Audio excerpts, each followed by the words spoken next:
Ensinnäkin mun mielestä on hyvä muistaa, että me ollaan tänä vuonna pidetty jo yksi kokous, missä on hyväksytty Pirkanmaan hyvinvointialueen strategia, jonne erikseen laitettiin muistaakseni valtuutettu Kontiaisen toiveesta äärettömän hyvä lisäys, joka oli se, että meidän tässä kunnioittaa meidän päätöksenteossa tutkittua tietoa. No nyt meillä on tässä valtuustoaloite, jossa estetään sitä, että meidän päihdepolitiikkaan ja päihderatkaisuihin myös liittyy tutkittu tieto, mutta nyt kun puhutaan päihdepolitiikasta, ollaan sen perinteisen asian äärellä, että tässä jostain universumille tuntemattomasta syystä se ei kelpaa.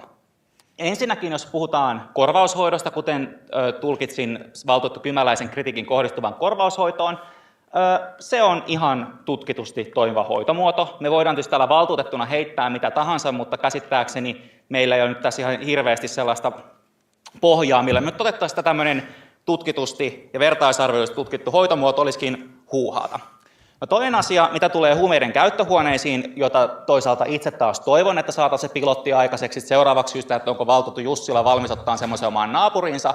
Aina kun saisin 10, kun multa kysytään tämmöinen, niin oltaisiin pitämässä tätä jossain 5 päivän seminaarissa Hotelli Ilveksessä ja mä maksan sen roskan. Mutta juttu on siis se, että mun naapurissani on nyt jo huumeiden käyttöhuone. Se vaan sattuu olemaan Postelionin puisto. Meillä on käyttöhuoneet nyt. Ne on porttikongeja, ne on leikkipuistoja, ne on julkisia vessoja. Kyse ei ole siitä, onko niitä vai eikö niitä ole, vaan kyse on siitä, että onko ne valvottuja ja voiko niistä saada apua vai ei. Se nyt vaan on näin. Erityisesti selvää tämä on niille ihmisille, jotka asuu vaikka Tampereen keskustassa, kuten minä ja varmaan moni muukin tässä salissa. Yleisesti Suomessa on tilanne se, niin kuin Valttu Sangervo toi hyvin esiin. Meidän huumetilanne on todella huolestuttava. Mä en usko, että kukaan tässä salissa aidosti toivoo sitä, että jotenkin pahenisi tästä tai ihmiset ei saisi apua. Mutta kun keskeinen ongelma on se, että kun puhutaan tietoon pohjautuvasta huumepolitiikasta, niistä on vuosikymmeniä leimattu huumemyönteisyydeksi. Siitä on luotu semmoinen kela, että me ei aidosti pystytä tekemään mitään vaikuttavaa politiikkaa, me ei pystytä kääntämään tätä suuntaa. Ja tässä keskustelussa me nähdään nyt jo muutaman puheenvuoron perusteella, että me ollaan taas sen äärellä.